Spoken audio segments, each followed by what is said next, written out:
नमस्कार, आपण पाहता हिरकणी न्यूज. हिरकणी न्यूज प्रत्येक क्षण ताज्या घडामोडी आणि महत्त्वाच्या प्रत्येक बातमीसाठी नेहमी तत्पर. जव्हार साखर कारखान्यासमोर दुधाचा टँकर उलटला, काही काळ वाहतूक विस्कळीत.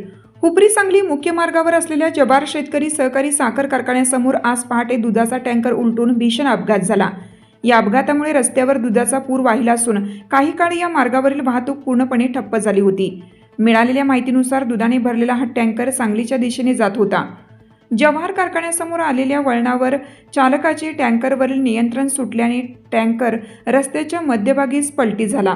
सुदैवाने या अपघातात कोणतीही जीवितहानी झालेली नाही, मात्र टँकरचे मोठ्या प्रमाणात नुकसान झालं आहे.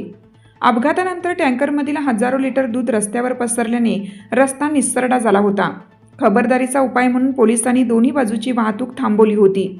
कोल्हापूर सांगली मार्ग या मार्गावर वाहनांच्या लांबच लांब रांगा लागल्या होत्या. लहान वाहनांना कारखान्याच्या अंतर्गत रस्त्यावरून वळवण्यात आलं होतं.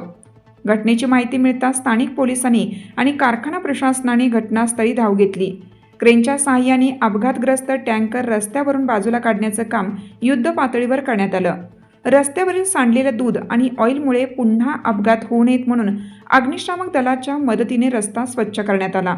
सध्या या मार्गावरील वाहतूक हळूहळू पूर्वपदावर येत असून वाहनधारकांनी या वळणावर सावधगिरीने वाहने चालवावीत असं आवाहन पोलिसांनी केलं आहे.